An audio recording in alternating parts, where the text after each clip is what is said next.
Enregistré. Voilà qui est lancé. Sophie, je vous laisse la parole pour ouvrir cette session et celle-ci en particulier. Oui, donc je me présente, je m'appelle Sabine Tirgeman, je suis la directrice générale de l'ARSLA et en fait avec Jean-Claude ici présent, on a eu l'idée de lancer ce concours de nouvelles. Donc tout d'abord, je tiens à le remercier parce que il s'occupe il s'occupe de toute la com et de nous pousser aussi à le mettre en place et plus vite. Donc, merci beaucoup Jean-Claude.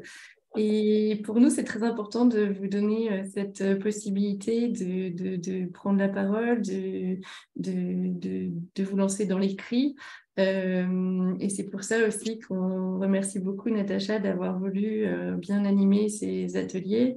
C'est une première, donc vous allez tester, nous dire comment ça se passe, les améliorer au fur et à mesure. Et puis, comme ça, d'année en année, on sera encore plus performant. Donc, l'idée, c'est de lancer le concours à partir de mi-décembre, il me semble. On vous redonnera la date.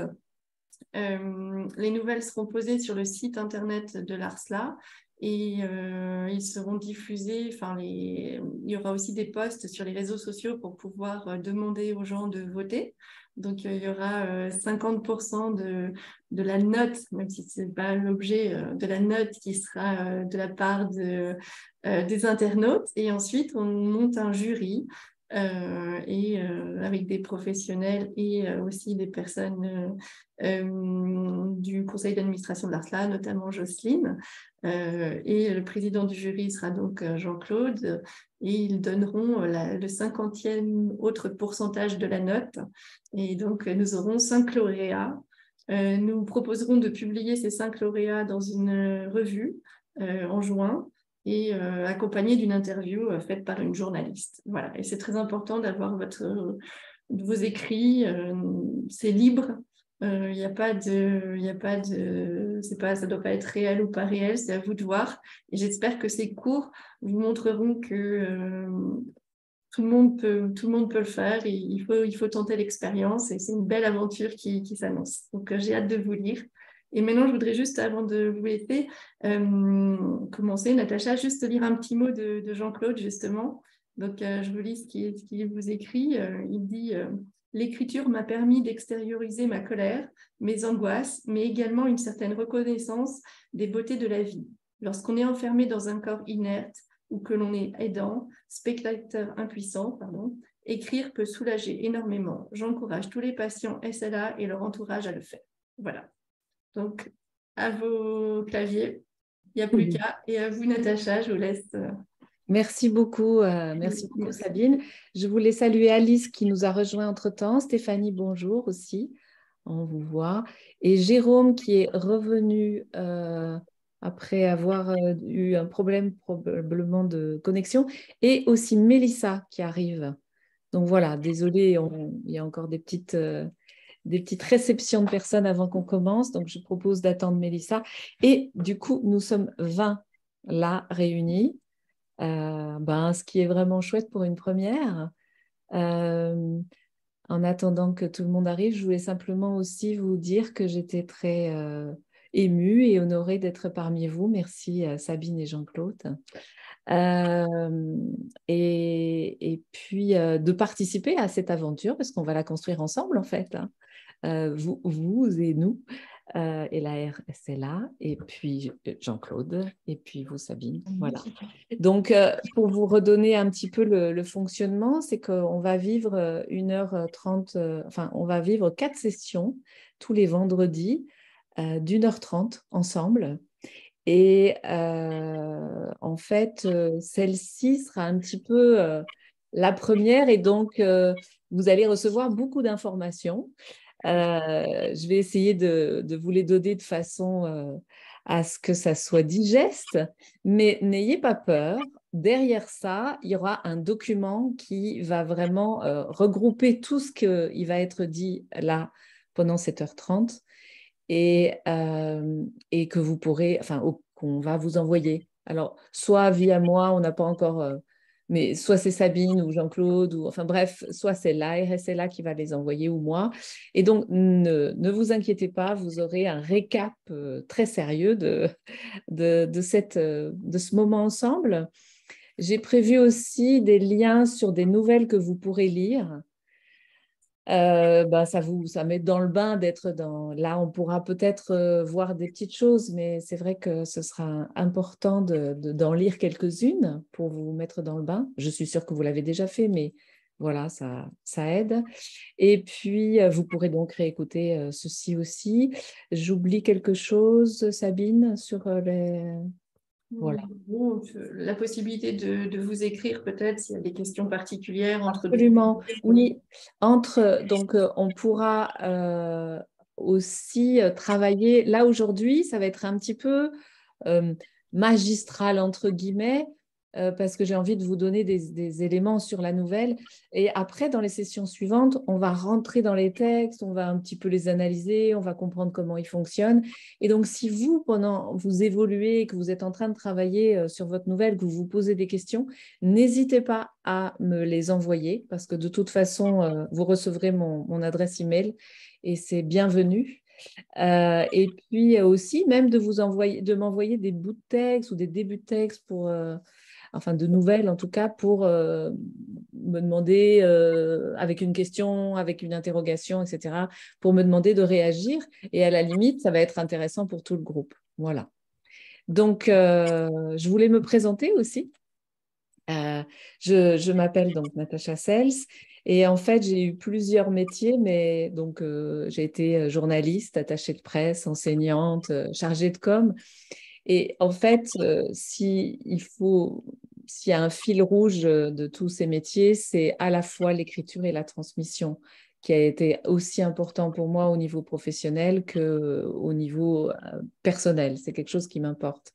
À tel point que bon, disons qu'il y a eu vraiment un retournement le jour où j'ai assisté à un atelier d'écriture et où je me suis rendu compte, enfin voilà, ça m'a fait voyager, ça a été un moment super important pour moi parce que au lieu de écrire toujours la même phrase en essayant qu'elle soit parfaite et de ne jamais avancer sur mes écrits, tout à coup, j'avais la possibilité d'avoir un cadre et une heure après, une demi-heure après, un temps d'écriture, il fallait que je livre mon texte aux autres qui étaient en même temps que moi, voilà, dans ce lieu. Et donc, ça m'a tellement plu que j'ai eu envie de partager ça. Et donc, j'ai créé une association qui permet de faire vivre des ateliers d'écriture, d'emmener les gens écrire, parfois dans différents endroits. Ça peut être Venise, la Grèce, etc. Et puis, je fais de la formation aussi. Et petit à petit, en écoutant tous ces textes, je me suis intéressée à leurs auteurs et je me suis formée au coaching, qui est une deuxième manière d'écouter les textes et d'écouter les personnes. Voilà. Je crois que j'ai envie de vous dire que moi, l'écriture, ma conviction, c'est que ça permet d'ouvrir des territoires intérieurs, de créer du lien et d'imaginer mille vies. Donc, c'est vraiment un outil d'introspection et de voyage en même temps. Voilà. La nouvelle, alors là, maintenant, on va rentrer dans le vif du sujet. Ce que je vais vous proposer, c'est de partager mon écran de façon à ce que vous ayez un PowerPoint. Ça, ça permet quand même d'avoir quelque chose de visuel à quoi vous accrocher, mais je pense que vous me verrez toujours dans un petit coin. De... Alors, je vois qu'il y a quelqu'un qui a mis un... Voilà. Donc, allons-y pour ce PowerPoint. Donc, voilà. Est-ce que vous voyez euh, tous Sabine, vous voyez D'accord. Alors, on va mettre... J'hésitais à vous donner le thème tout de suite, mais quand même avec Jean-Claude, on a échangé et puis il tenait à ce que j'en parle assez vite. Alors, allons-y pour ça. Je vais mettre sur diaporama comme ça. Touk, touk, touk, on voit en grand. Voilà, le thème de ce concours de nouvelles, c'est évidemment la SLA, la maladie SLA. Mais bien évidemment, il y a plein de sous-thèmes parce que c'est quelque chose de générique. Et puis après, il faut rentrer dans qu'est-ce que ça raconte, qu'est-ce qu'on peut dire sur ce sujet. Donc, on a pensé à des sous-thèmes que je vais vous lire. Pardon? J'ai entendu quelqu'un. Il faut faire moins de bruit. Il faut faire moins de bruit. Ça dérange. Je vous propose de couper vos micros comme ça. Voilà. Voilà. Et mon micro. C'est Xavier. Voilà. Alors, donc, les sous-thèmes auxquels on a pensé, mais bien évidemment, il y en a plein d'autres possibles. C'est l'annonce du diagnostic de la SLA, de ce sentiment d'enfermement à la découverte de nouveaux espaces, de nouveaux territoires intérieurs. Ça peut être la perte, la douleur, la peur de la mort, le changement de personnalité ou la notion de temps dans la SLA. Ça peut être la famille, l'importance des aides, le regard des autres, le bonheur et la joie malgré la SLA, les projets de vie, comment on réinvente sa vie quand on a cette maladie. La psychologie, le combat, la résilience, se réapproprier son corps même s'il ne répond plus, le sexe dans la SLA, la religion et la spiritualité, la vision du monde qui change et quelle est cette vision du monde quand on a la SLA, la créativité au pays de la SLA, la patience des patients et parfois le diable qui peut se cacher dans les détails. C'était des idées qu'on a eues avec Sabine et Jean-Claude. Et vous, comme vous pouvez le remarquer, on a surtout pensé aux malades. Mais bien sûr, on peut aller aussi du côté des accompagnants. Et justement, comment j'imagine les accompagnants, c'est toujours ceux auxquels on ne pense pas, ou souvent. Donc, désolée d'avoir correspondu à cette façon de faire. Mais en tout cas, c'est comment, j'imagine, ne pas mettre sa vie entre parenthèses, tout en tenant quand même compte de la personne qui est malade à côté de soi et qu'on aide. Voilà, et il y a certainement plein d'autres choses. Donc, on va en reparler après et vous allez les avoir de toute façon sur le document. Mais en tout cas, ça vous donne comme ça une première manière de rentrer dans le sujet avant qu'on aille voir et que je vous parle de la nouvelle en elle-même. Alors, hop. La nouvelle, tout savoir sur la nouvelle. Qu'est-ce que ça veut dire écrire une nouvelle? Alors, les caractéristiques, vous allez voir, je vais brosser une fiche d'identité, même si on ne peut pas dire que tout le monde soit d'accord sur qu'est-ce que c'est une nouvelle, mais je ne me trompe pas en vous donnant quelques caractéristiques qu'on va retrouver quasiment tout le temps. D'abord, la nouvelle, c'est une histoire, une fiction littéraire. Alors, une fiction littéraire, ça veut dire que c'est une histoire imaginaire. Donc, la nouvelle, ce n'est pas un reportage, ce n'est pas un témoignage. Et en fait, quand les nouvellistes s'inspirent d'un fait réel, eh ben, comment je pourrais dire, ils reconstruisent l'histoire à leur manière, de façon à ce que ça devienne une fiction. Donc, c'est une histoire imaginaire, ça veut dire que vous pouvez tout imaginer de façon, en tout cas, il faut que ça reste cohérent, mais vous pouvez inventer, ça peut aller sur Mars ou un martien qui arrive sur Terre avec je sais pas, une solution miracle pour guérir la maladie. Voilà, tout est possible, d'accord?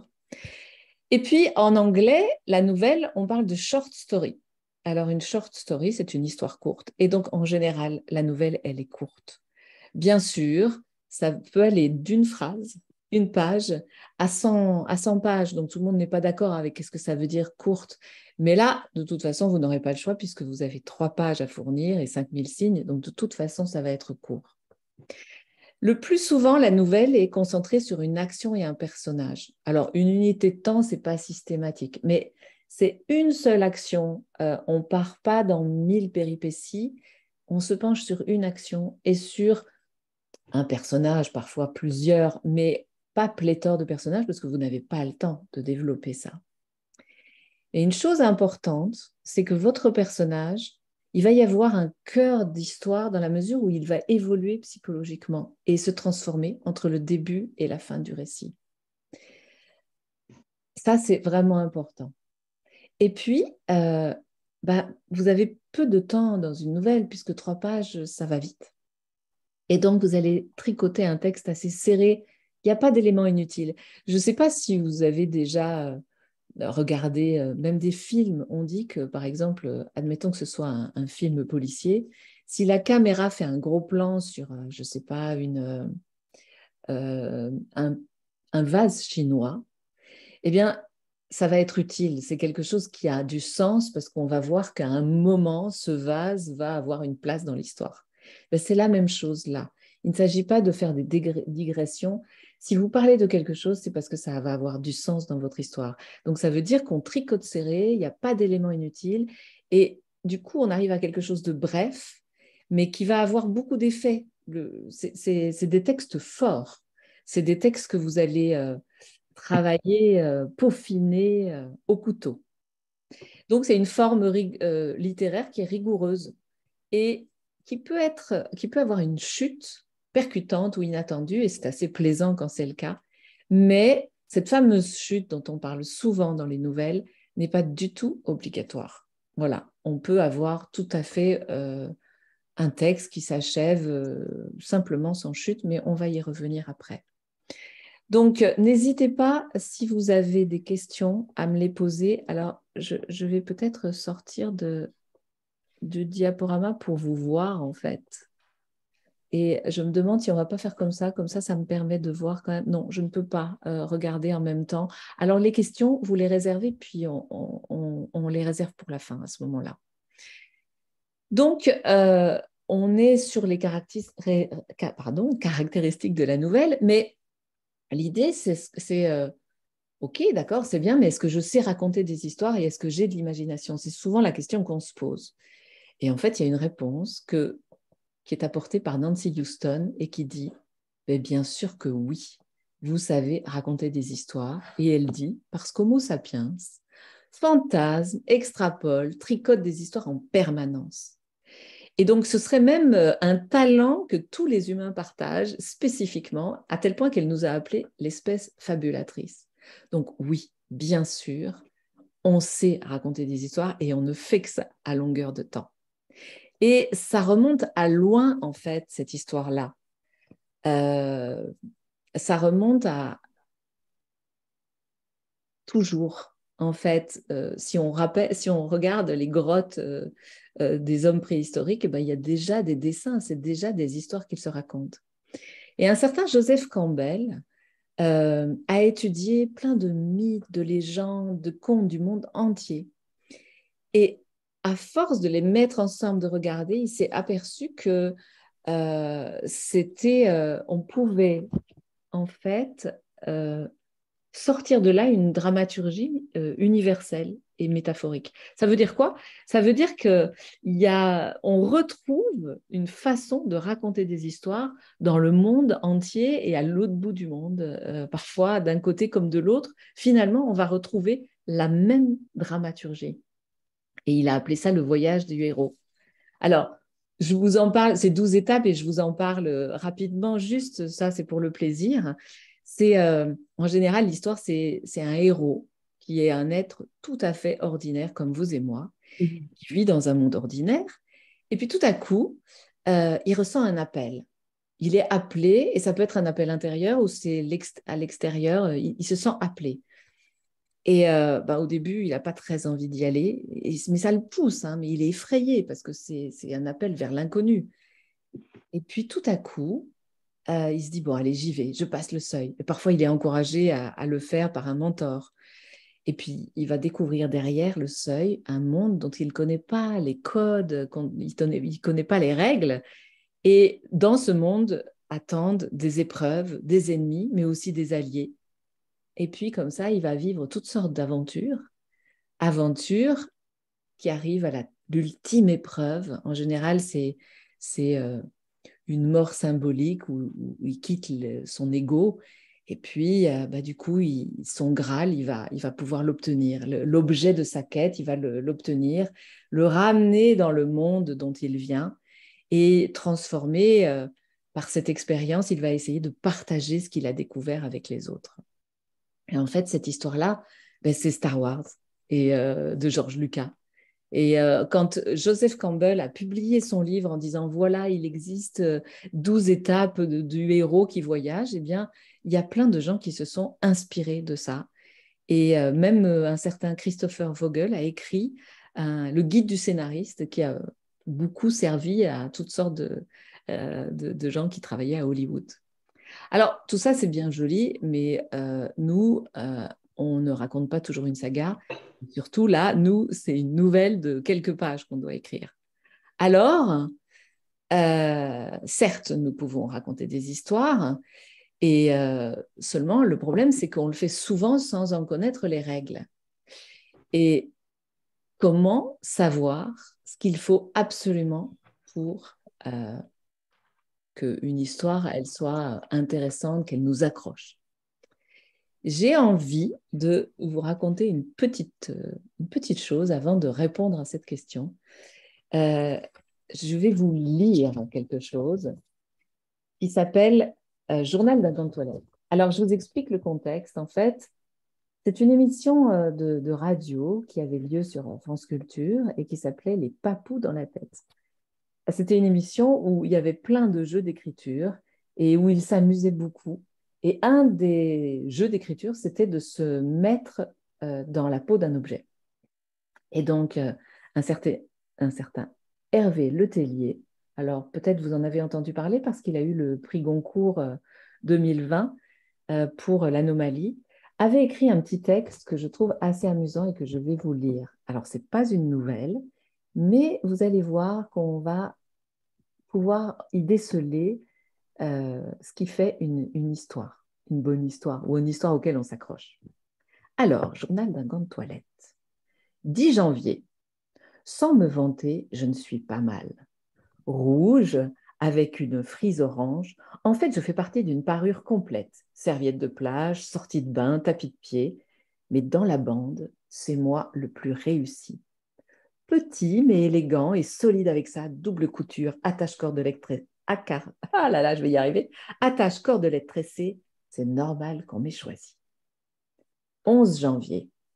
Je suis très déçue. Je n'ai rien contre les couples, mais j'espérais être chez un célibataire, ou mieux, une célibataire, parce que je suis un gant de genre masculin. C'est vrai, les couples ont tendance à partager tout, même les gants. J'ai même connu des brosses à dents qui vivaient une double vie. Quelle époque! 12 janvier. C'est ma première douche. Finalement, je préfère ça au bain. C'est plus hygiénique. Dans un bain, on coule toujours au fond. C'est comme une noyade. Et puis, on sert d'éponge en permanence. Je te prends, je te presse pour faire sortir l'eau. Je te prends, je te presse. Alors, sous la douche, eh bien, pas de confusion des genres. Un gant, c'est un gant. 13 janvier. Je viens de me reposer. Elle vient de me reposer. Je ne m'attendais pas à quelque chose d'aussi intime. Je dois être naïve, c'est vrai, mais je ne pensais pas qu'il y avait autant de zones différentes dans le corps humain. C'est très intéressant. 20 janvier. Une semaine s'est écoulée. Je note avec consternation à quel point ma maîtresse est routinière. C'est toujours le même ordre. Le visage, le buste, les jambes, les fesses, les pieds. Le visage, le buste, les jambes, les fesses, les pieds. Mais c'est vraiment très décevant. 24 janvier. Première machine à laver. Fait la connaissance de quelques sous-vêtements. Conversation limitée. Ne parle que d'histoire de fesses. Sinon, j'ai un peu d'étain. J'ai vraiment essayé d'éviter, mais à 60 degrés, impossible de me retenir. J'ai coloré en rose un slip blanc qui me fait la tête depuis. 12 février. J'ai séché, plié en deux. C'est terrible. J'ai un mal de dos pas possible. Je suis complètement dans le coton. 13 février. Ma maîtresse a reçu des amis. Dans la salle de bain, nous avons eu des visiteurs. Longue discussion avec une serviette italienne. Elle n'avait jamais vu de gants de toilette avant. Elle m'a dit qu'elle ne trouvait pas ça hygiénique. On aurait dit que je la dégoûtais. Quelle raciste. 20 février. Elle utilise depuis peu un nouveau savon sur gras. très désagréable. J'ai l'impression de ne jamais être rincée. En plus, elle me pose de plus en plus souvent sur l'arrivée d'eau chaude absolument brûlante. 1er mars, ça devait arriver. Le savon a usé la couture. J'en ai une sur la pointe craquée. 2 mars. Mais rince-moi, mieux que ça, mieux que ça. Il reste plein de savon, c'est insupportable. Et déplie-moi. Mais elle s'en va. Elle me laisse rouler en boule. Il faut qu'elle revienne. Il faut absolument qu'elle revienne. 7 mars, ça y est, je pue. Ça devait arriver. Elle est partie en vacances en me laissant comme ça. La tête dans les pieds. Je me sens poisseux comme une algue. Je sens la mort, c'est presque insupportable. 10 mars, j'ai fait mes adieux à tous. Aux serviettes, aux tapis de pied, aux gants de crin. C'est trop injuste. Mais j'aurais fait mon devoir jusqu'au bout. C'est une consolation. Voilà un petit texte qui est le journal d'un gant de toilette écrit comme ça. C'est pas une nouvelle. Mais allons voir la recette pour fabriquer une histoire. Notre gant de toilette et qui a son slip qui a déteint, on le retrouve. En fait, une histoire en général, c'est un personnage et puis une situation initiale et puis un élément perturbateur, et puis des péripéties et une résolution. Alors, je vous donne un exemple. Ici, la situation initiale, c'est qu'il arrive, notre gant de toilette arrive chez une nouvelle personne et c'est la personne qui va l'utiliser. Donc, l'élément perturbateur, c'est qu'il n'est pas chez qui il croyait, il est chez une célibataire. Voilà. Et les péripéties, c'est la rencontre avec, dans une machine à laver avec un slip qui déteint, avec une serviette italienne qui le visite, etc. Et la résolution, c'est la fin de l'histoire, c'est-à-dire qu'il n'a pas été assez bien soigné et il craque. Et puis, il dit au revoir à tout le monde. Donc, en fait, ce sont 5 étapes qu'on va souvent retrouver dans une histoire. Je vous donne un autre exemple. Admettons un couple avec un enfant qui vit dans une banlieue de Paris. Alors, la situation initiale, c'est comment ils vivent, on installe leur façon de vivre, leur manière d'être, ce qu'ils sont. Et ça, c'est la situation initiale. Et à un moment, l'élément perturbateur arrive. Admettons que la conjointe ou le conjoint, un beau jour, rentre dans sa cuisine et elle trouve une lettre en disant qu'il ou elle va partir.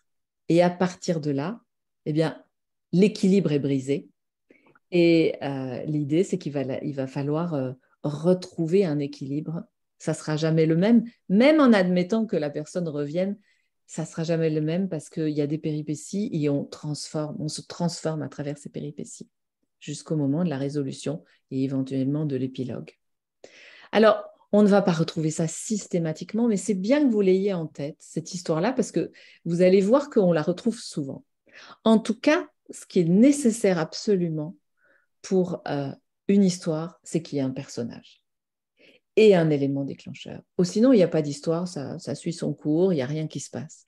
Donc ça, dans une nouvelle, il faudra le retrouver. C'est un personnage et quelque chose qui l'a perturbé, en gros. Et puis, qu'est-ce qu'il va faire pour sortir de cette perturbation Et ça, c'est un petit peu, dans une nouvelle, on va faire un gros zoom là-dessus. On va dire que les écrivains, ceux qui écrivent des nouvelles, sont des entomologistes de l'être humain. C'est-à-dire, on va un petit peu se mettre à observer de très près cet être humain à qui il est arrivé quelque chose. Voilà. Alors, je reviens sur la chute. Quid de cette chute dont on a dit qu'elle pouvait être très plaisante? Alors, en fait, bien sûr qu'elle existe et je voudrais dire qu'il y a 4 grandes manières de terminer une nouvelle. La première, c'est une histoire suspendue sans chute réelle. Voilà, ce qui compte, c'est on a fait un gros plan sur le quotidien, il y a une rencontre, il y a quelque chose qui se passe, et puis ça s'achève et c'est terminé. La deuxième, c'est une jolie conclusion. Alors, le lecteur, il s'y attend parce qu'on a préparé l'histoire de façon à ce que ce soit une hypothèse tout à fait possible que cette fin-là. Donc, il a une confirmation de ce qu'il imaginait, mais ça peut être quand même assez sympa d'avoir ce bouclage. Et puis, bon, il y a eu des indices dans l'histoire qui ont été donnés pour arriver à cette fin. Donc, qui est une jolie conclusion. Et puis, on peut avoir une chute inattendue et qui est surprenante parce qu'elle dément un peu ce qu'on attend en tant que lecteur. On ne l'a pas vu venir. On se dit, ah oui. Ou alors, on voit venir quelque chose, effectivement, c'est ce qu'on croit, et puis, il y a une deuxième chute derrière, et en fait, là, on est un petit peu surpris. Et puis, il y a la quatrième manière, qui est considérée comme quelque chose de pas facile, enfin, c'est vraiment parfois l'enjeu de certaines nouvelles, c'est une chute qui contredit complètement ce à quoi s'attendait le lecteur.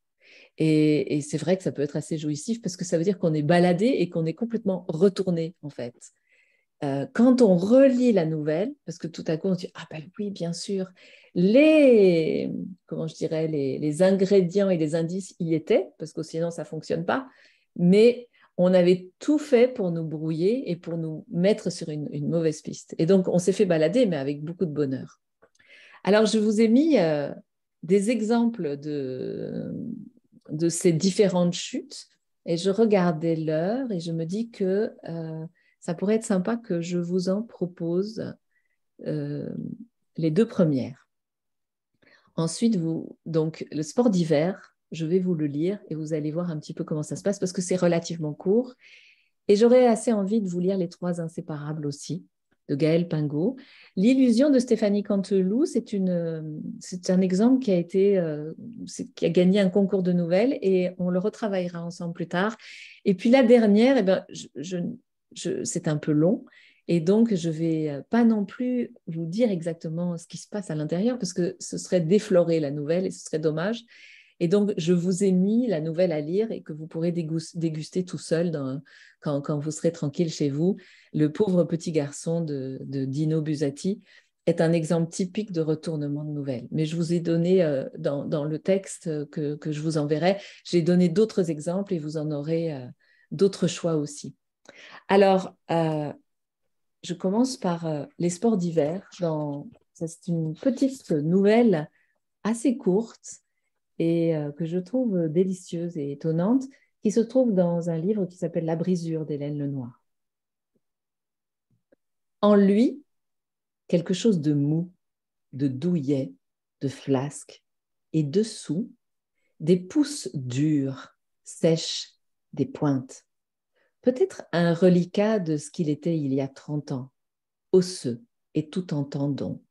C'est difficile à croire, mais ce n'est pas impossible, de sorte que l'embonpoint n'aurait fait qu'enrober cela, cette substance rigide la préservant, la laissant intacte même, enfuie sous les masses de chair comme une praline dans un chocolat fondant. C'est une graisse faite de gourmandise et de paresse prolongeant les jouissances de la table, du lit. Il descend le boulevard. De loin, il a quelque chose d'ordinaire, de replet, de légèrement repoussant même. Sa démarche traînante, balancée, sa silhouette massive reliée par la mince laisse de cuir à ce chien ridicule qui trottine à côté de lui, une allure de retraité satisfait qui rentrerait d'avoir parié aux courses, sûr de ses pronostics, et s'apprêterait à pénétrer dans une pâtisserie pour taquiner la vendeuse en choisissant le plus gros gâteau. Il s'approche. Il est trop tard pour changer de trottoir ou pour entrer dans la première boutique venue. Il l'a vue. Il lui fait signe, elle ne peut l'éviter. Et attirée comme chaque fois, mystérieusement attirée, elle lui renvoie son petit salut discret et s'avance à sa rencontre. Il enlève son gant, lui tend la main courtois. Ses lèvres molles lui adressent un salut doucereux, tandis que ses yeux la pénètrent. Petits, perçants, noirs. Ils la tiennent à une distance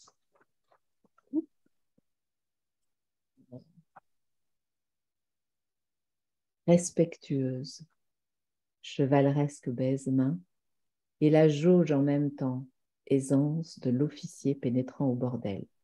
Il sourit, Ça fait plaisir. Qu'est-ce que vous devenez? Et l'écoute, son œil errant sur ses lèvres, ses joues, ses cheveux. Et le ski, vous avez pu en faire un peu cette année? Il change imperceptiblement. Sa nature cachée, la praline croquante, enfuie, apparaît peu à peu. Tout ce qui, au fil des années, est venu la calfeutrer, fond. Un week-end seulement, à la mi-janvier, là, ce week-end où il a fait si beau. Il s'allonge, s'affine, se muscle. Mais vous n'avez eu presque pas de neige alors. Lentement, leurs antennes se déplient, s'effleurent, se reniflent. Si, on a eu de la chance, et de la très bonne neige même, une poudreuse idéale. Il l'a fait tourner devant lui. 2 jours après, on aurait eu de la pluie. Nos amis nous l'ont dit au téléphone. Il la déshabille, doucement, avec détermination, savoir-faire. Ah, vous avez des amis là-bas. C'est pas mal, ça. C'est pratique. Ça fait un point de chute. Comme si sa main large et forte se posait sur sa croupe. C'est bien, oui, parce que sans ça, ce ne serait pas possible. Et se glissait par derrière, par en dessous. Oh, je sais bien ce que c'est.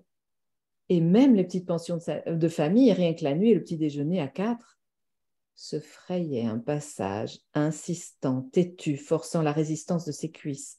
Car les amis, c'est bien, c'est pratique, ça rend le ski abordable, évidemment. Du bout des doigts, il passe. Nous avons bien des cousins du côté de Chamonix, mais il faut s'annoncer plusieurs mois à l'avance. Il plaque durement son corps contre le sien, il la tient. Et chez nous, il n'y a pas moyen. Sa force, sa poigne, c'est toujours de l'improvisation de dernière minute. Elle respire mal. Il se retire doucement, s'écarte, regarde le ciel.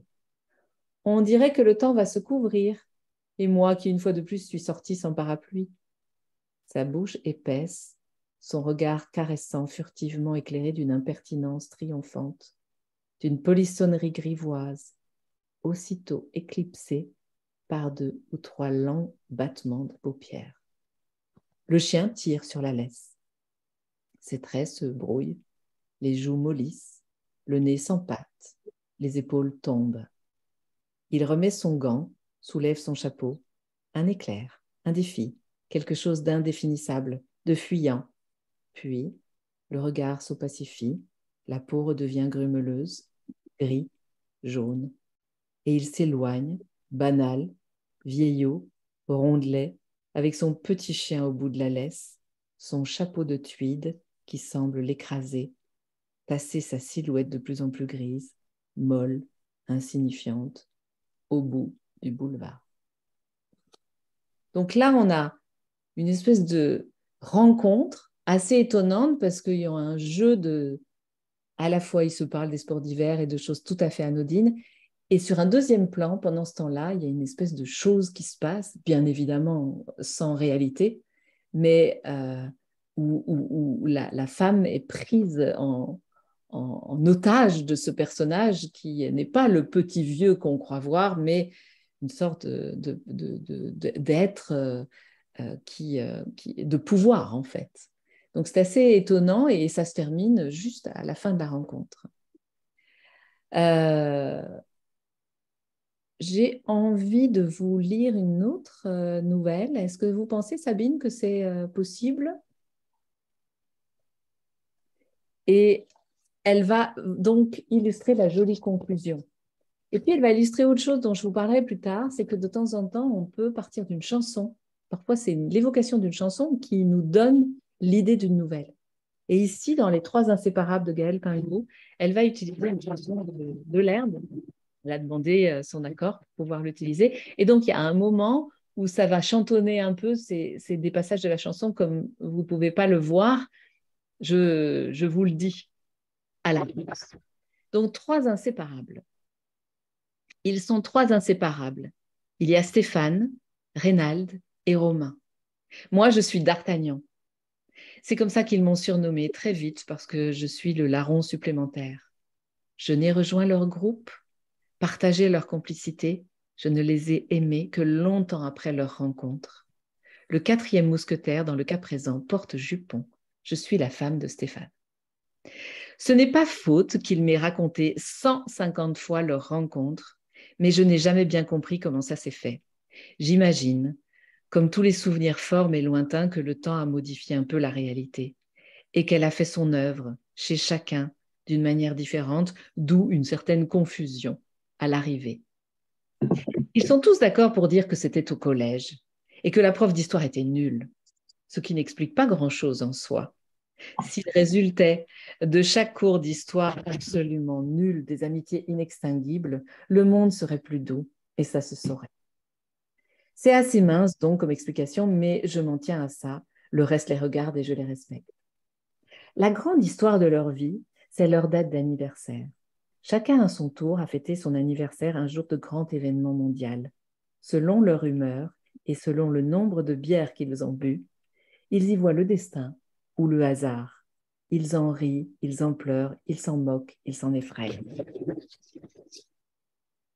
Ce n'est pas et ils le savent. Mais c'est une partie de ce qui les lie si fort et ils aiment à s'en rappeler. Il faut dire que la coïncidence n'est pas banale. Celles qui ont vu Bagdad Café, Jean-Michel Jarre thromboscopé, celles qui criaient « Si tu savais Debré, toi, ta loi où on se la met ». Nous avons presque 35 ans, tous nés en 1976. C'est beau, une telle unanimité. Nous ne sommes pas si loin des 40 ans, de l'âge des bilans, des mi-parcours, des crises de couple ou d'identité, de toute cette sorte de choses, de toutes ces conneries, disons-le, mais auxquelles on pense malgré tout. J'y pense ce soir. Je ne me suis jamais mêlée de leurs envolées lyriques au sujet des événements qui ont jalonné leur anniversaire. Je suis née un jour, tout ce qu'il y a de plus banal de juin, le 15 pour être précis, et depuis 34 ans, il ne s'est rien passé d'intéressant un 15 juin. N'allez pas voir sur Google, je l'ai fait pour vous. On a créé le CAC 40 et sorti une énième version de Mozilla Firefox un 15 juin. Autant dire rien de rien, et ça me va. De ma petite place de femme ayant une date d'anniversaire tout à fait banale, j'ai en ce moment une drôle d'impression, le sentiment diffus que la vie de ces trois larrons n'est pas sans rapport avec ce qui, une fois, est arrivé le jour de leur anniversaire. Par exemple, Stéphane, mon mari. Le jour de ses 18 ans, Nelson Mandela a été élu président de l'Afrique du Sud. L'apartheid est mort en tant que politique officielle, même si bien entendu le racisme lui a largement survécu. Un formidable élan de tolérance et d'acceptation des différences, un grand souffle d'humanité et un appel à ce que chacun trouve une juste place sans piétiner les autres. Stéphane et moi, nous avons un petit garçon, Milan, qui a aujourd'hui 10 ans. Milan est handicapé. Nous le savions avant sa naissance. Les échographies avaient montré un développement trop lent de son cerveau. On nous a encouragés à choisir l'interruption médicale de grossesse. Nous avons refusé. Ce n'était ni militant, ni religieux, ni rien. Juste qu'on avait rêvé de cet enfant et qu'on avait envie de partager nos rêves avec lui, même s'il avait un truc de travers. Nous vivons avec Milan de grands bonheurs et de grandes angoisses. Un chemin d'acceptation, de tolérance chaque jour. Je trouve Stéphane incroyablement zen. Souvent, beaucoup plus que moi. Mes découragements sont plus violents que les siens, ses espoirs me sauvent régulièrement. Une fois seulement, il me l'a dit. Mandela a été élu président du pays de l'apartheid. Rien n'est impossible. Milan fera son chemin. Je n'ai pas oublié. J'aime notre famille atypique, j'aime mon homme optimiste, j'aime mon fils bancal. Je n'avais pas imaginé ma vie comme ça, mais je ne veux pas en changer. Reynald, c'est autre chose. Il a eu 13 ans le jour de la chute de Berlin. Aujourd'hui, il est militant, très militant, auprès des sans-papiers, ferveur défenseur du droit des hommes à circuler, à s'établir librement, du droit des hommes à aller où ils veulent, à fuir l'oppression et la misère. Il a fondé une association, a été interviewé plusieurs fois à la télé. Il a même inspiré un livre puis un film sur des gens qui aident les sans-papiers. Il sait très bien que la police n'oublie jamais complètement son cas et il s'en moque. Une fois seulement, il nous l'a dit. Si le mur de Berlin est tombé, ce n'est pas pour qu'on en érige d'autres à coup de politiques stupides et de visions à court terme. Reynald vit depuis peu avec une Algérienne en situation parfaitement régulière, mais sensible à son combat. Ils n'ont pas d'enfants et ne pourront pas en avoir. Ils disent que ça ne leur manque pas, que l'amour, ils le donnent, ils le reçoivent des gens qui l'aident. Ils sont heureux, je crois. Reste Romain. Romain le compliquait. Depuis des années, il s'enlise dans une dépression que rien ne semble pouvoir freiner. Il est prof, s'est marié, a eu un fils, puis a divorcé, le tout beaucoup trop vite pour s'y retrouver. Il a du mal à voir son garçon, il a du mal à tourner la page de la rupture avec sa femme. Romain a du mal avec tout, Romain est en colère avec tout.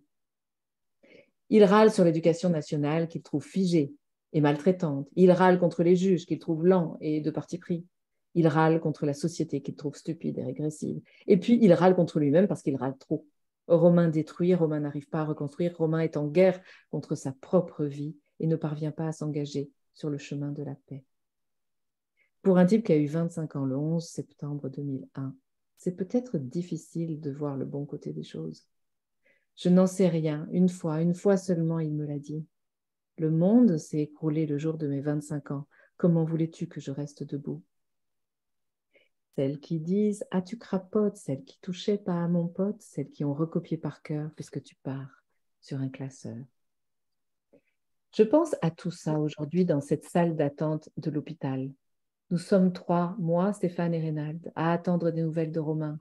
Ses parents ont été prévenus, mais ils habitent loin. Ils arriveront plus tard. Nous sommes le 1er janvier. Il est 22h36 et Romain a été transporté ici en urgence il y a 2 heures, suite à une tentative de suicide. C'est sa voisine qui a donné l'alerte. Une petite vieille dame adorable qui voulait lui souhaiter la bonne année et qui s'est inquiétée au fil de la journée de ne pas avoir de réponse à ses coups de sonnette. Romain lui avait précisé, morose, qu'il serait là pendant toutes les fêtes. Elle a fini par appeler les pompiers. Puis elle nous a prévenus, nous, parce qu'elle nous connaît. Romain est en vie. Nous n'en savons pas plus. Les 3 inséparables sont séparés au seuil de cette nouvelle année et le silence est pesant. Aucun d'entre nous n'avait rêvé sa vie comme elle est aujourd'hui. Aucun d'entre nous n'avait rêvé le monde tel qu'il est aujourd'hui. Reynald, Stéphane et moi tentons de nous désaltérer au verre à moitié plein. Nous n'avons pas d'œillères, nous voyons bien ce qui se passe autour de nous. Parfois, ça nous fiche la trouille. Mais il y a aussi tous les élans d'espoir, toutes les bonnes choses, tout ce qui va dans le bon sens, et nous y croyons. Romain, lui, contemple le verre à moitié vide, comme si c'était un gouffre sans fond, comme si le néant pouvait le happer à tout instant. Ce n'est pas faute d'essayer, mais il ne parvient pas à croire à un avenir radieux pour lui et pour l'humanité. Il crève d'angoisse depuis bien avant le 11 septembre 2001. Il dit que ça doit être son destin, qu'il ne peut rien, qu'il est coincé jusqu'à ce qu'il revienne. Celle qui donnait l'envie pressante d'aller assassiner Hugh Grant, celle qui disait « j'ai mon Bafa ». Il y a quelques années, j'avais traîné ces messieurs à un concert de Vincent Delerme. C'était pour tous les concerts alternatifs et bruyants auxquels je les avais suivis. Et j'étais bien foutu de moi. Mais ils étaient venus, persuadés de détester, ils avaient adoré. En rentrant, nous avions chanté à tue-tête dans la voiture. Celle qui voulait jouer au tarot pendant les cours de sciences éco, celle qui connaissait des garçons en IUT, force de gestion, celle qui disait bâtiment 3, franchement, je préfère qu'on s'arrête là. Les filles de 1966 ont 30 ans, là. Chanson sur mesure, comme si elle était écrite juste pour nous, petit clin d'œil complice à toute une génération. Je m'en souviens ce soir dans cette salle d'attente d'hôpital et ça me fait du bien. La tendresse de cette chanson me réchauffe un peu parce que la génération 1976, oui, c'est tout ça. Mais c'est aussi celle qui a vu tomber le mur de Berlin quand elle avait 13 ans, qui a eu 18 ans quand Mandela est devenu président et qui s'est pris un avion dans la gueule en haut de la tour où elle fêtait ses 25 printemps. D'habitude, je vois le bon côté des choses ce soir. J'ai la trouille. Lorsque un public entre enfin dans la salle d'attente, la tension est poisseuse. Je ne devrais donner des nouvelles qu'à la famille, mais Romain a demandé avec insistance que je vous prévienne vous d'abord. Il est hors de danger, très faible, mais conscient et tiré d'affaire. Je fonds en larmes. Stéphane me prend dans ses bras. Reynald glisse une main dans la mienne et pose l'autre sur l'épaule de Stéphane. Le toubib reprend avec un air un peu amusé. Il m'a demandé aussi de vous souhaiter une bonne année, bande d'enfoirés. Je ne fais que répéter. Et là, nous sourions. Bonne année, bande d'enfoirés. C'est notre hymne de la Saint-Sylvestre à l'époque où nous la fêtions ensemble. Les 3 inséparables de 1976 auront 35 ans ensemble. Et ils pourront regarder une énième fois Star Wars remasterisé pour ce soir. Ça suffit à me faire espérer le meilleur. Voilà. C'est, vous voyez aussi, c'est intéressant de voir comment c'est mis c'est tricoté. C'est-à-dire qu'on a une description des personnages, on a une situation initiale de leur rencontre, et puis on a cette situation dont on ne sait pas encore. On aime bien brouiller un peu les pistes dans une nouvelle. On comprend bien qu'il y a quelque chose qu'on n'a pas encore compris. Et puis, ben, au moment où on comprend qu'elle est dans une salle d'attente d'hôpital, voilà, les choses viennent au cerveau petit à petit. Et puis, il y a toute cette analyse de dire, ben, est-ce que cette génération, ça ne l'a pas un petit peu influencé Et du coup, on a aussi la chanson de Delerme. Voilà. Donc, c'est un petit peu pour vous mettre dans l'ambiance quand même des nouvelles, parce que c'est bien d'en parler, mais c'est aussi sympa d'en lire un petit peu. Alors, on va continuer euh, parce que tout ça, c'est bien beau, mais comment on fait pour écrire une nouvelle? À quoi on doit penser?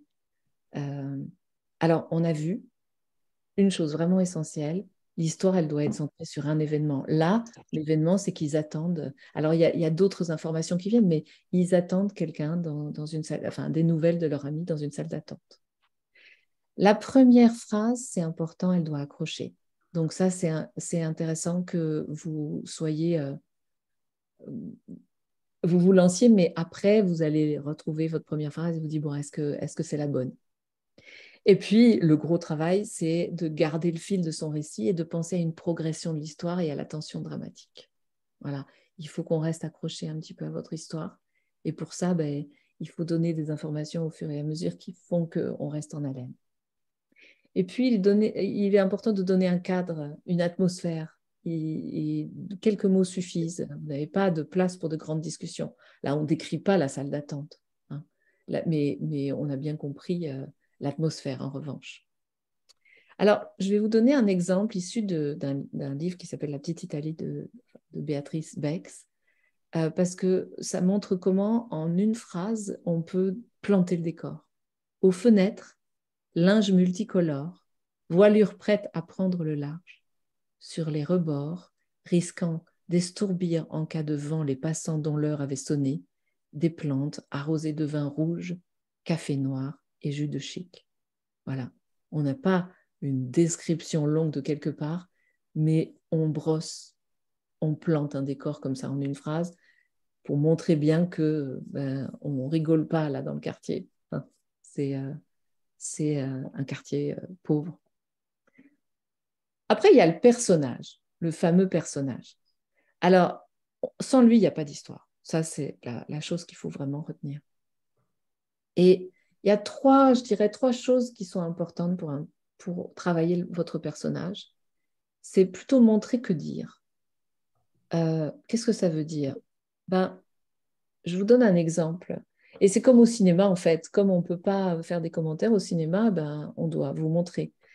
Admettons que j'ai un personnage, je voudrais me montrer qu'il est cruel. Alors, je pourrais vous dire, le personnage est cruel. Et vous me croirez sur parole, voilà. Mais c'est moins fort.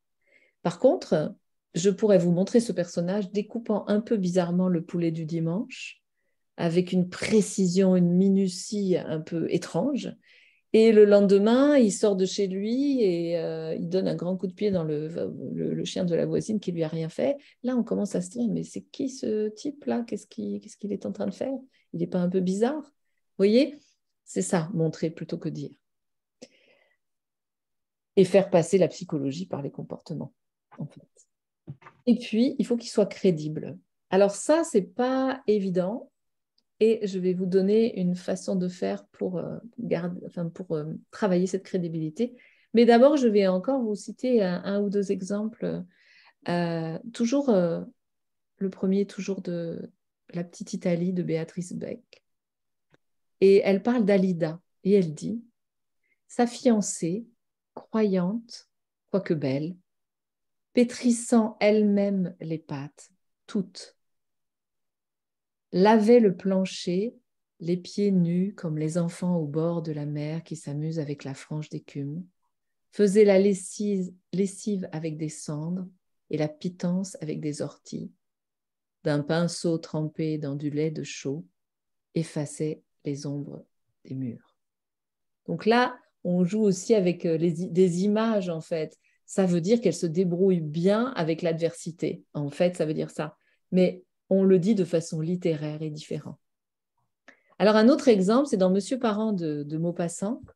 Et c'est un personnage qui est Césaire Hors-la-Ville et qui annonce d'autres personnages. Il ouvre la porte de derrière et tirant une liste de sa poche, il lit en appelant. Maître Poiret, 2 places, Poiret s'en vint, haut et tordu, courbé par la charrue, maigri par l'abstinence, osseux, la peau séchée par l'oubli des lavages. Sa femme le suivait, petite et maigre, pareille à une bique fatiguée, portant à 2 mains un immense parapluie vert. Vous voyez, on les voit, ces personnages, hein. On voit vraiment qui ils sont. Et donc ça, c'est important de faire apparaître en un temps record quelque chose, un profil de personnage. Alors, pour le rendre crédible, puisque c'était ça la question, vous avez la possibilité, et je vous l'ai mis dans le document, de jouer avec une fiche d'identité, de faire une fiche d'identité de vos personnages. Et en fait, j'ai pris, mais il y en a plein qui existent, mais celle qui me plaît, c'est celle qui a été établie par Georges Simenon. Parce que Georges Simenon, ce qu'il disait, c'est que ces personnages, il fallait qu'ils sachent tout sur eux. Bien sûr, en vrai, dans l'histoire, on ne voit pas apparaître tout ça. Mais lui, il sait tout sur son personnage parce qu'il dit, à un moment, je vais lui demander d'aller jusqu'au... Enfin, je vais le mettre dans une situation où il va devoir chercher dans ses tripes comment il va réagir. Et pour ça, ben, il faut que je le connaisse parce qu'il faut que je sache comment il va réagir. Et voilà. Et puis, quand on a un personnage, par exemple, si on décide de le faire parler d'une certaine manière, ben, il faut garder ça tout le long de son histoire. Et donc, voilà, c'est bien de savoir à qui on a affaire. Alors, vous n'êtes pas du tout obligé de tout remplir, mais je vous donne cette fiche dont vous pourrez faire bon usage éventuellement. Donc, on regarde un peu les caractéristiques physiques de votre personnage. Est-ce que c'est un homme, une femme, un garçon, une fille?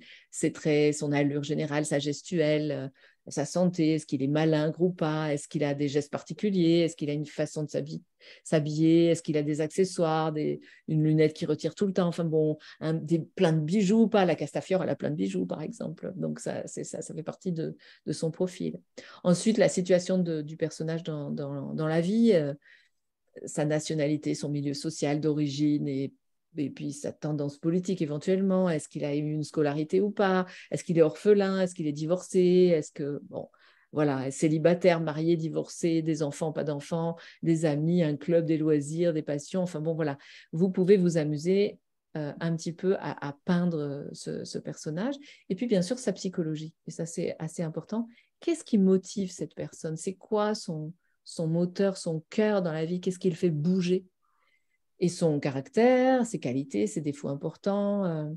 Est-ce qu'il a des capacités intellectuelles, artistiques? Vous n'êtes pas, encore une fois, obligé de tout balayer, mais est-ce qu'il a des expériences dans la vie, des freins psychologiques, des phobies, des fragilités? Est-ce qu'il a une devise? Est-ce qu'il a une philosophie? Alors, j'ai rajouté à cette fiche d'identité de Simenon quelques petites choses que j'ai trouvées ailleurs, mais que je trouvais intéressantes. Son ambition dans la vie. Est-ce qu'il a des amis et des ennemis? Ce que les autres remarquent en premier à son sujet, ce que le personnage fait quand il est seul, et est-ce qu'il y a un événement significatif qui a formé la personnalité du personnage. Donc voilà, c'est un outil que vous utilisez ou non, mais en tout cas, si vous avez des doutes sur votre personnage, si vous avez du mal à le camper, et même si votre personnage, c'est vous, que vous êtes le seul à savoir que c'est vous, mais parce que c'est une fiction, je vous le rappelle, mais c'est très dur d'écrire sur nous, et ben donc on peut faire même une fiche personnage de nous-mêmes pour un petit peu voir ce qu'on fait ressortir, ce qui est intéressant de faire ressortir. Alors donc on a l'histoire, le cadre, le personnage, et maintenant il y a une chose essentielle, c'est le point de vue. En fait, le point de vue, ça signifie, c'est de savoir dans la tête de qui vous allez vous mettre. En fait, c'est qui le narrateur de votre histoire, en fait. Et vous avez plusieurs possibilités pour ça. Un narrateur qui est omniscient, ça veut dire qu'il peut être dans la tête de tous les personnages. Un narrateur qui est unique, c'est-à-dire que vous vous mettez dans son personnage, c'est une seule personne et c'est lui qui voit la situation. Et puis un narrateur extérieur, et c'est un peu, comment je dirais, c'est comme si vous étiez au cinéma, en fait. Vous voyez la scène de l'extérieur et vous voyez ce qui se passe. Donc, c'est pas celui qui se met dans la tête de tout le monde, c'est celui qui ne se met dans la tête de personne et qui ne voit que de l'extérieur. Donc, par exemple, il ne sait des personnages que ce qu'il observe par leur comportement. Alors, je me suis amusée à vous proposer des petits exemples avec chaque fois le point de vue différent. C'est la même situation. Alors, j'ai pris Maigret, hein, vous voyez, Simenon, Maigret, bon, une petite cohérence là-dedans. Et donc, c'est chaque fois la même situation, mais là, on va la faire avec un point de vue omniscient.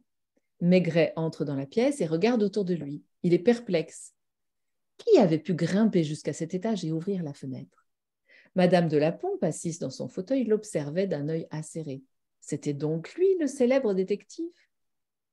Elle se demandait combien de temps il mettrait à comprendre. Alexandre, à l'autre bout de la pièce, prit conscience qu'il avait laissé traîner un élément essentiel. Il se laissa tomber sur une chaise en dissimulant tant bien que mal son affolement. Donc on est d'abord dans la tête de Maigret, puis dans la tête de Madame de la Pompe, et ensuite dans la tête d'Alexandre. Ok. On peut être dans toutes les têtes, c'est génial, en l'écriture, on peut faire ce qu'on veut. Après, si on se met dans un narrateur unique, eh ben, on est avec Maigret, admettons. Maigret entra dans la pièce et regarda autour de lui. Il était perplexe. Qui avait pu grimper jusqu'à cet étage et ouvrir la fenêtre? Une femme d'un certain âge était assise dans un fauteuil. Elle semblait très calme et l'observait avec insistance, voire même un peu d'ironie. C'est sans doute la maîtresse de maison, se dit-il. On lui avait décrite comme une femme peu commode. Un jeune homme, de l'autre côté de la pièce, se laissa tomber dans un fauteuil. L'émotion, sans doute. Donc là, c'est Maigret qui voit des choses et du coup, il s'imagine, il les interprète, ces choses-là, il s'imagine ce que ça peut être. Et puis, nous avons le narrateur extérieur et donc, il ne connaît pas les pensées des personnes. Un homme de grande stature. Donc, il n'est pas même il n'est pas même dans la tête de Maigret. On le voit, Maigret. Un homme de grande stature entra dans la pièce, regarda autour de lui, s'arrêta devant la fenêtre. Une femme âgée et droite comme un i le regardait avec ironie, assise dans un fauteuil. Un jeune homme pâle à l'autre bout de la pièce se laisse tomber sur une chaise. Et là, c'est beaucoup plus... on est moins dans les détails parce qu'on ne fait que voir. Donc, vous avez le choix de votre point de vue, vous pouvez décider. Bien souvent, on prend un narrateur unique dans une nouvelle. C'est peut-être le plus facile. Alors, il y a encore une chose à décider pour vous. Il existe plusieurs possibilités de narration. Soit, comme montré plus haut, vous utilisez, si vous parlez de Maigret, vous utilisez il, ou si un personnage féminin, elle. Maigret entre dans la pièce et regarde autour de lui. Il est perplexe. Qui avait pu grimper, etc., etc. Mais vous pouvez aussi décider de vous mettre au je de votre personnage. Donc, vous êtes dans la peau du personnage et vous dites je. Alors, c'est intéressant aussi. Je suis entrée dans la pièce et regardais autour de moi. J'étais perplexe. Qui avait pu grimper jusqu'à cet étage et ouvrir la fenêtre?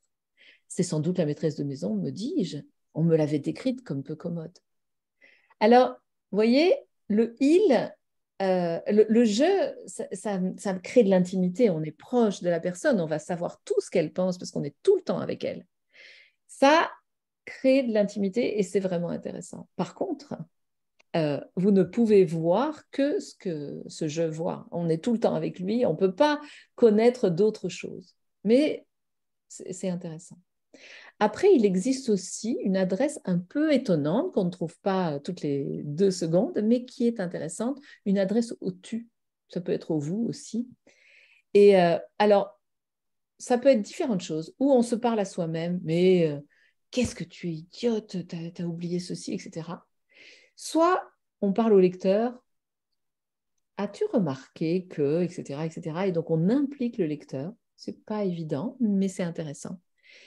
Et soit on peut aussi parler d'un personnage dont on se souvient. Et c'est le cas de Charles Juliette, qui écrit un livre très beau qui s'appelle Lambeau. Et je me demande s'il n'est pas au pluriel, Lambeau. Et il parle de ces deux mères dans cet ouvrage. Et donc, il va s'adresser à ces deux mères en parlant d'elles au tu. Tes yeux, immenses, ton regard doux et patient, où brûle ce feu qui te consume, où sans relâche la nuit meurtrit ta lumière. Dans l'âtre, le feu qui ronfle et toi appuyé de l'épaule contre le manteau de la cheminée. À tes pieds, ce chien au regard vif et si souvent levé vers toi. Dehors, la neige et la brume, le cauchemar des hivers, de leurs nuits interminables. La route impraticable et fréquemment, tu songes à un départ, une vie autre, à l'infini des chemins. Ta morne existence dans ce village, ta solitude, ces secondes infiniment distendues quand tu vacilles à la limite du supportable. Donc, c'est une façon de s'approcher au plus près de ce personnage qui, pour lui, est important, sa mère.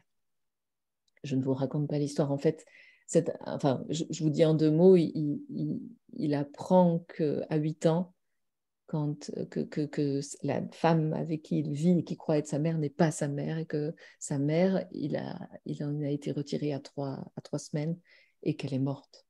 Voilà. Donc, il a mis 20 ans avant d'y arriver, mais il a décidé de rendre hommage à ces deux femmes. Voilà, donc on a une histoire, un décor, un personnage et évidemment un point de vue, c'est-à-dire quelqu'un qui raconte l'histoire. Après, on peut rentrer encore dans plus de... Donc, je vous avais dit que je vous donnais beaucoup d'informations. Après, on va désapprendre un peu les choses. C'est ça, en fait, je trouve important que vous sachiez tout ça et vous pourrez ensuite vous oublier, vous en débarrasser. Mais quand vous aurez une question spécifique, vous avez tout ça à portée de main et vous pouvez aller replonger dans alors, le point de vue, qu'est-ce que je pourrais faire, est-ce que ça fonctionne, est-ce que ça ne fonctionne pas. Il y a aussi tout ce qui est la question du rythme, en fait. Et le rythme, c'est comment je mets de la musique, du vivant dans mon texte. Et pour ça, eh ben, en fait, ça passe essentiellement avec la variation des longueurs de phrases. Donc, il y a des grands types de phrases. C'est quand il y a une action rapide et une action lente. Voilà. Donc, je vous montre un petit peu comment ça marche. En fait, on peut avoir des phrases courtes, les corps s'écroulèrent, ou des phrases longues qui, en fait, sont une succession de petites phrases courtes. Dégainant soudain son épée, elle s'élance dans la foule hurlante, tergiversa entre les combattants, évita les lames qui tournoyaient sur son passage, tourna brutalement dans la première ruelle sombre et tomba nez à nez avec son ennemi. Donc, en fait, là, c'est plein de petites phrases, mais qu'on met ensemble, enfin, un peu de petits bouts de phrases qu'on met ensemble pour que ça donne une espèce de waouh, de souffle épique, on va dire. Voilà. Donc ça, c'est quand il y a une action qu'on veut rapide. Et vous allez voir que, bien sûr, dans ces phrases-là, il y a des verbes d'action qui sont utilisés. Après, quand on veut une action lente, déjà, on parle c'est aussi une phrase simple et courte, mais on ne parle pas de la même chose. Le paysage était enchanteur, on s'arrête sur quelque chose de tranquille, peut-être le paysage plutôt que le personnage. Et la phrase longue ici, eh ben, elle est aussi, plutôt qu'avec des verbes, on va mettre des adjectifs et des compléments. Et donc, ça peut être quelque chose même un peu de sophistiqué. Les frondaisons des arbres, joyaux reflets orangés miroitant sous les derniers rayons du soleil, se balançaient inlassablement dans la complainte languereuse du vent d'automne. Vous voyez, là, on peut partir dans quelque chose d'un petit peu lyrique. En tout cas, en conclusion, ce que vous devez savoir, c'est que le rythme vient du volume de vos phrases et ça conditionne la perception. Est-ce que vous allez avoir l'impression de vitesse et d'action, et donc ça va communiquer de l'urgence, du suspense, une course-poursuite, ben là vous allez vite. Ou alors si vous voulez de la tranquillité, de l'harmonie, ben vous tranquillisez vos phrases, etc., etc. Alors, encore un petit peu de rythme, ben vous pouvez aussi choisir un rythme binaire, ternaire, une accumulation. Vous savez, binaire, c'est ça plus ça. Elle est entrée, elle a vu. Ternaire, c'est elle est entrée, elle a vu, elle a pleuré. Accumulation, c'est quand elle est entrée et qu'elle a vu la pièce vide, elle a compris que c'était fini et qu'il ne reviendrait plus. Et alors, elle a pleuré. Oh là là, la pauvre. Donc, où on peut faire au début des phrases très braves et puis de plus en plus longues, ou alterner. En fait, on s'amuse. Amusez-vous avec vos phrases, mais ça, je dirais que vous pouvez surtout y penser dans un second temps, pas forcément tout de suite. Il y a aussi un exemple, c'est la phrase nominale, ça permet d'économiser des mots, aussi de mettre quelque chose de haché. Cri des baigneurs, chant du coq, choc, rumeur, bruit du port, sifflement des machines chauffées, musique militaire arrivant par bouffées, brouhaha sur le quai, voix française, merci, bonjour, adieu. Voilà, c'est dans Victor Hugo. Ou ça peut être aussi vous savez, ces gens qui pensent dans leur tête, qui font des choses en ne finissant pas leurs phrases. Et donc, c'est-à-dire, si on veut absolument que... Mais où est donc mon... Mais où est mon... On ne peut pas à la fois... Oh, c'est qu'elle se ferait tuer plutôt que de... Vous voyez, ça marche comme ça et ça donne une sensation d'un peu monologue intérieur ou de dialogue entrecoupé.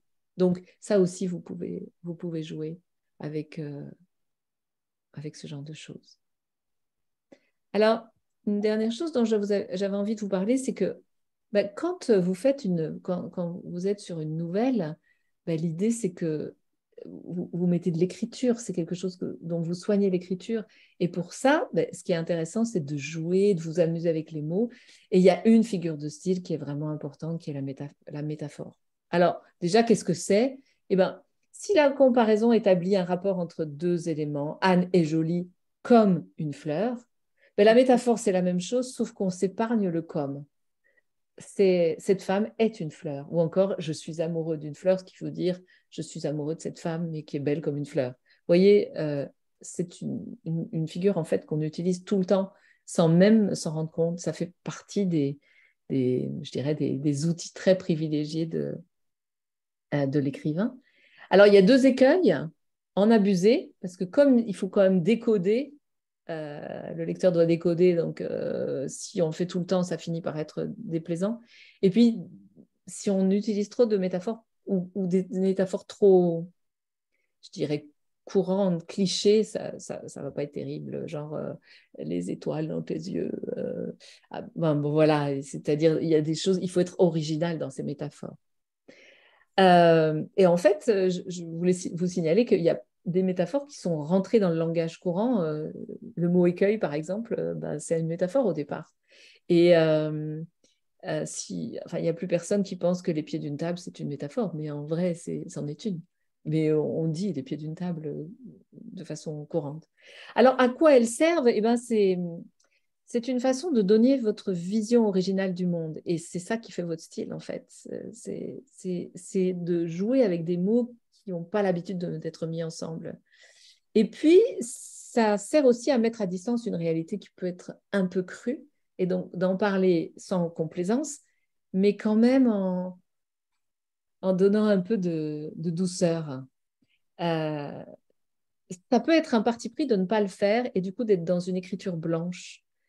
Qui a aussi une forte impact. Et je pense à un livre qui s'appelle Le Grand Cahier d'Agota Christophe, où elle dit les choses telles qu'elles sont, sans fioriture, sans métaphore, et c'est super dur parce qu'on ne le fait pas souvent, en fait. Et surtout, ça dépend de quoi on parle, mais quand on parle de quelque chose de dur et qu'on ne met pas de métaphore, c'est un choix aussi, et ça peut être vraiment intéressant et impactant. Alors, je vous donne quelques exemples de métaphores. Si on met, c'est de jouer avec des choses qu'on ne met pas ensemble d'habitude. Un parfum noir, on met une couleur à un parfum, alors que d'habitude, on dit un parfum suave ou une teinte poisseuse, une saveur tonitruante, une voix rugueuse.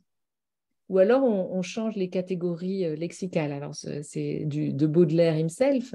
Je nage sur ton parfum, mon âme peut boire à grands flots le parfum, le son, la couleur. Ou alors, on change, on dit, on met joufflu, ce qui normalement se rapporte à un être humain, mais on le met à des vagues, à quelque chose de la nature, des vagues joufflues ou bourrelets de l'âme, c'est concret abstrait.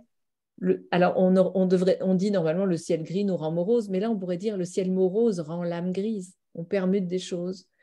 On fait des oxymores, des choses qui vont dans le sens soleil froid, bonheur amer. Alors là, Jules Supervielle, il met de la personnification pour la ville de Marseille. Il dit, ici, le soleil pense tout haut, c'est une grande lumière qui se mêle à la conversation. Et je vous ai mis deux autres exemples de métaphores d'une femme qui vient en atelier d'écriture. Il observait ses enfants près du rivage, leur corps si frêle, encombré de rien à part leur malice. Voilà, c'est des petites choses qui mettent de la joliesse, en fait. Il y a cette main au carreau venue partager un café.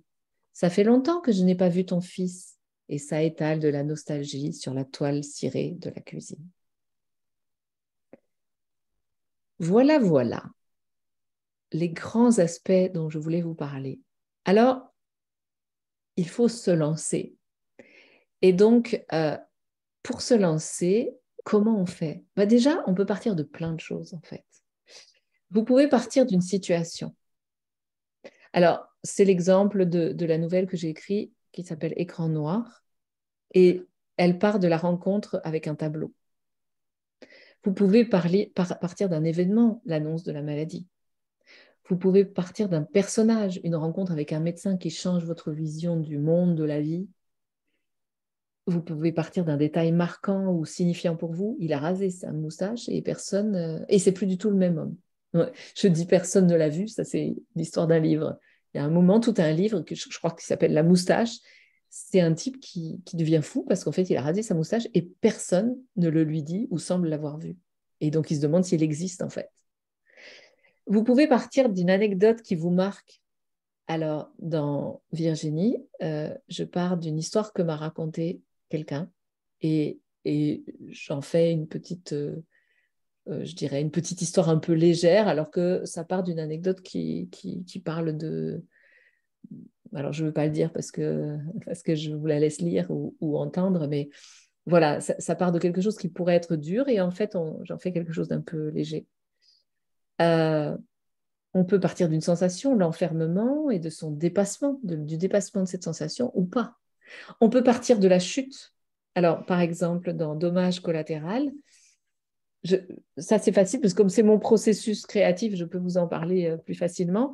Eh bien, un jour, j'entends dans une émission sur France Inter un homme parler de la guerre du Liban et expliquer que il a interviewé différentes personnes, c'est quelqu'un qui a fait un reportage, et qu'il avait rencontré un homme qui ne pouvait plus s'attacher tellement il avait perdu. Les pertes dans cette guerre avaient été telles, les pertes humaines, les pertes de proches, etc., qu'il n'était plus capable de s'attacher. Et ça m'avait vraiment marqué. Donc je me suis dit, ça va être la fin de mon histoire. Donc je connaissais la fin. Après, il a fallu que je trouve une manière d'y arriver à cette fin. Et là, je me suis dit, donc il faut que j'ai un homme qui soit comme ça, qui essaye, mais qui ne peut pas s'attacher. Donc, il est libanais, il vient en France, il change de métier, il essaye de s'adapter, etc. Alors, pour avancer là-dedans, je ne savais pas comment faire. Et donc, la première chose dont j'ai eu envie, c'est de trouver une photo de ce personnage, en fait. Et donc, j'ai cherché, et puis un jour, j'ai trouvé la photo du personnage, et il est resté avec moi. Il me parlait un peu. Et puis, j'ai entendu une amie me dire qu'elle avait rencontré quelqu'un qui avait du jour au lendemain disparu. Et je me suis dit, tiens, ça va être une histoire d'amour, en fait, une histoire de rencontre. Et puis, c'est un personnage qui disparaît du jour au lendemain, on ne sait pas pourquoi. Et on va avoir, à la fin, on comprend la raison, c'est qu'il ne peut plus s'attacher, il a essayé, mais il ne peut pas. Et donc, il s'enfuit.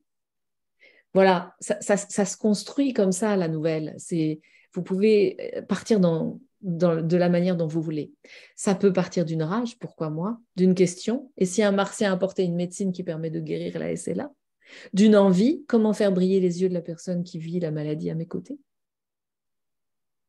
Et d'une chanson, La nuit, je mens. Alors, comme on l'a vu dans la nouvelle de Gaël Pingot, et toujours de Gaël Pingot, La nuit, je mens. Et en fait, la nouvelle s'appelle La nuit, je ne mens plus. Mais c'est parti de la chanson d'Alain Bachung.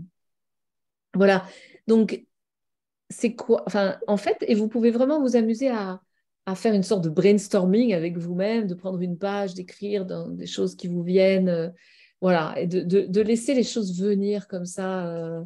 Et puis d'un coup, vous verrez, il y en a une qui va vous interpeller plus que d'autres. Et après, ben, vous avez deux choix.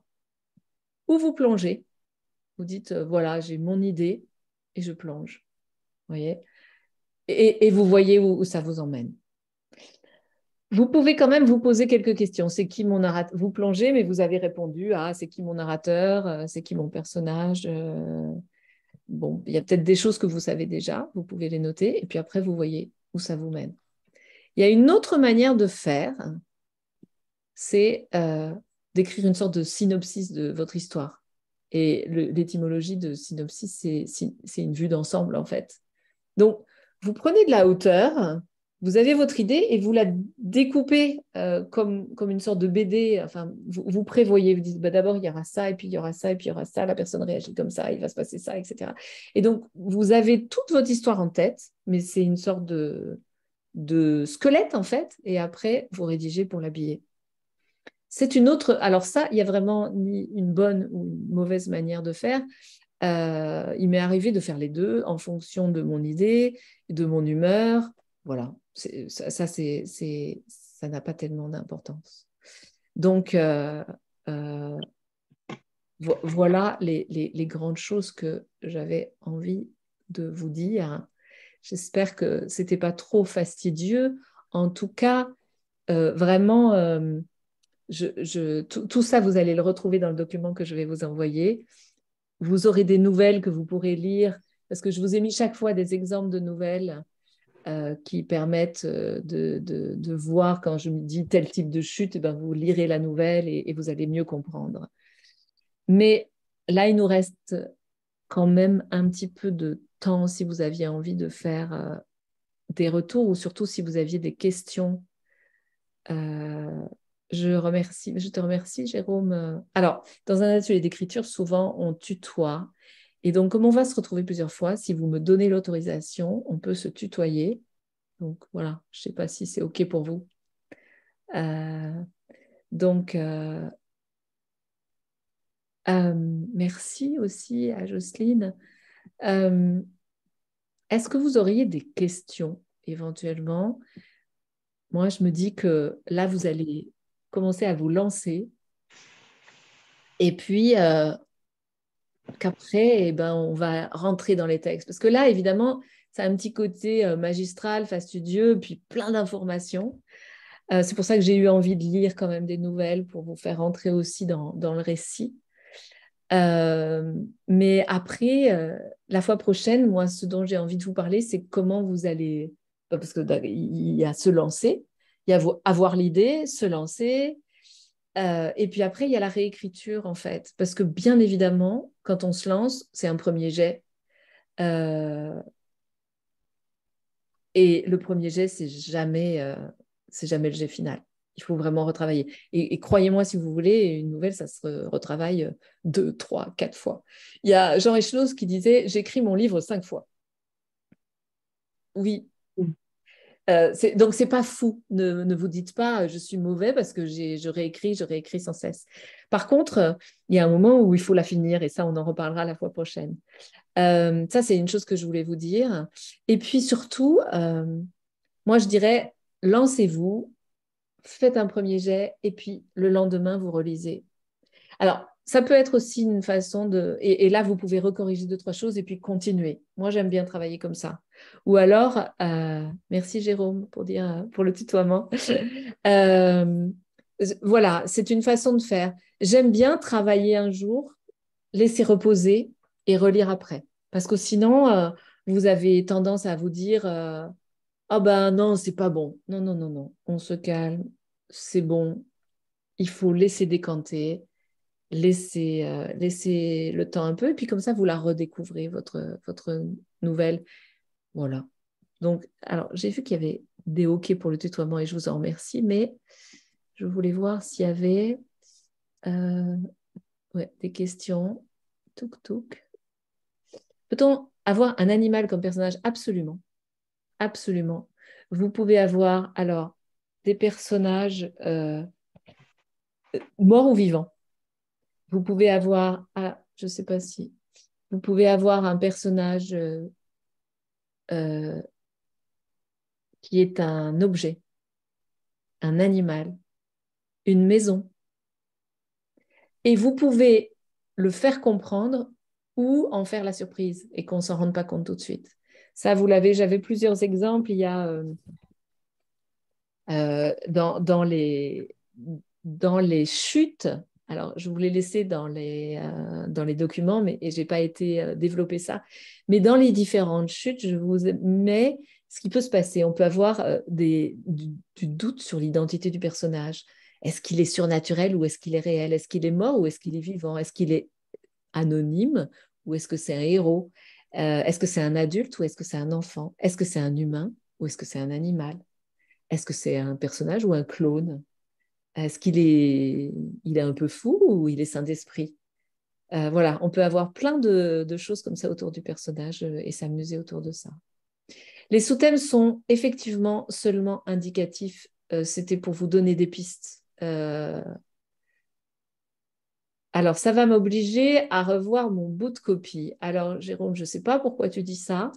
En tout cas, c'est vrai qu'il a été question de... Enfin, en tout cas, ce qui est important de savoir pour une nouvelle, et j'insiste là-dessus parce que c'est vraiment un genre littéraire et c'est celui qu'on vous demande puisque c'est un concours de nouvelles, il ne s'agit pas de raconter une autobiographie ou votre cas.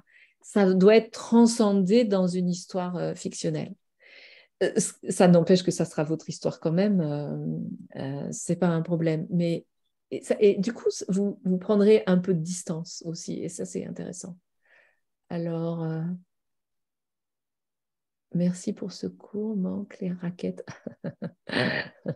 Major, beaucoup d'humour. Voilà. Donc, on arrive un peu à la fin de notre... C'était aussi important que je tienne le timing. Alors, moi, je vais vous donner, je vais vous envoyer donc les documents et je vous donnerai mon mail. Et donc, vous pouvez absolument me faire des retours aussi sur des besoins que vous auriez pour les prochaines sessions, parce que je peux tout à fait, et c'est ça l'avantage, puisqu'on est en train de monter cette aventure ensemble, et ben, c'est que je peux m'adapter. Donc, si vous avez des besoins, n'hésitez pas à me les communiquer. Des envies. Si vous avez aussi envie de m'envoyer des textes, n'hésitez pas non plus, je réagirai et vous me direz si je peux les utiliser pour la fois suivante. Enfin voilà, il y a plein de possibilités. Donc, ouais, vous êtes adorable, hein, vous me faites plein de retours, hein, c'est chouette, merci beaucoup. Ben, j'étais un peu traqueuse, moi, de réussir ce challenge. J'ai toujours peur de la technique. Et puis, en fait, ce que je trouve toujours très... quand on fait un PowerPoint, je ne vous vois pas, en fait. Et du coup, je ne connais pas vos réactions. Et voilà, il y a une sorte de décalage. J'aime quand même beaucoup plus être près de vous. Mais donc, on fait avec ce qu'on a et c'est super qu'on puisse avoir les Zooms. Voilà. Donc, si c'est OK pour vous, on va terminer comme ça. Est-ce que Jocelyne, peut-être tu veux rajouter quelque chose?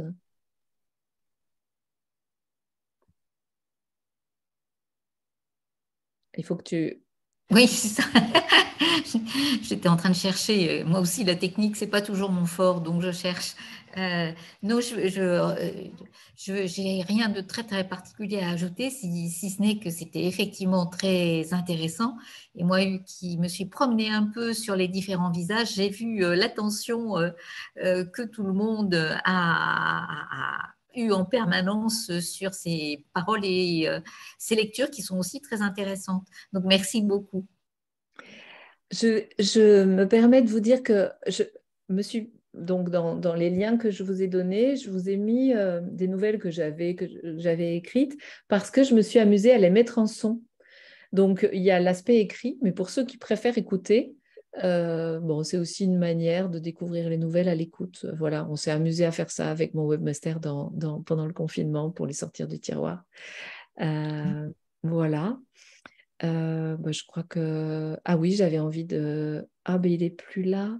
J'avais envie... Ah si, si, voilà. Je te trouvais plus, Jean-Claude. Ben, je voulais remercier Jean-Claude de ses retours et puis de notre interaction pour construire cette première session. Merci beaucoup à toi.